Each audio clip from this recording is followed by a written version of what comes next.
Hindustan Institute of Technology and Science. Admission open for 2024-2025.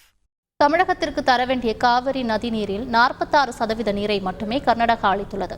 அது பற்றிய விவரங்களை இந்த செய்தி தொகுப்பில் பார்க்கலாம். மட்டம் குறைந்து வரும் நிலையில் காவிரி நீரின் அளவும் வெகுவாக சரிந்து வருகிறது.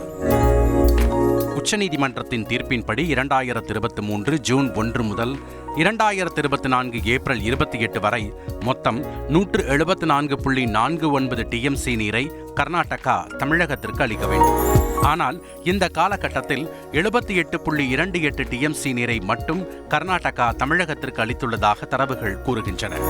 கர்நாடகாவில் காவிரிக்கு குறுக்கே கட்டப்பட்டுள்ள 4 முக்கிய அணைகளில் 2023 ஜூன் 1 முதல் 2024 ஏப்ரல் 25 வரை மொத்தம் 150.94 டிஎம்சி நீர் காவிரி மூலம் பெறப்பட்டுள்ளது.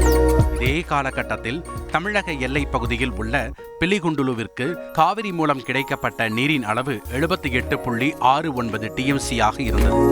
அந்த வகையில் கர்நாடக மாநிலம் தமிழகத்திற்கு அளிக்கப்பட வேண்டிய காவிரி நீரின் அளவில் 54.86% அளிக்காமல் பற்றாக்குறை வைத்துள்ளது. ஏப்ரல் 30 அன்று நடைபெற்ற காவிரி நதிநீர் மேலாண்மை வாரிய கூட்டத்தில் போதுமான நீர் இல்லாததால் தமிழகத்திற்கு தேவையான தண்ணீரை அளிக்க முடியாது என்று கர்நாடகா மறுத்துவிட்டது. காவிரி நதிநீர் வாரியமும் கர்நாடகாவின் நிலைப்பாட்டிற்கு ஆதரவு தெரிவித்துள்ளது குறிப்பிடத்தக்கது. உச்சநீதிமன்ற தீர்ப்பை அமல்படுத்த காவிரி நதிநீர் மேலாண்மை வாரியம் எதுவும் செய்யவில்லை என்று துறைசார் நிபுணர்கள் குற்றம் சாட்டுகின்றனர். இந்நிலையில் தமிழகத்தில் உள்ள 90 நீர்நிலைகளில் 10 நீர்நிலைகள் முற்றிலும் வறண்டுள்ளதாக நீர்வளத்துறையின் தரவுகள் கூறுகின்றன.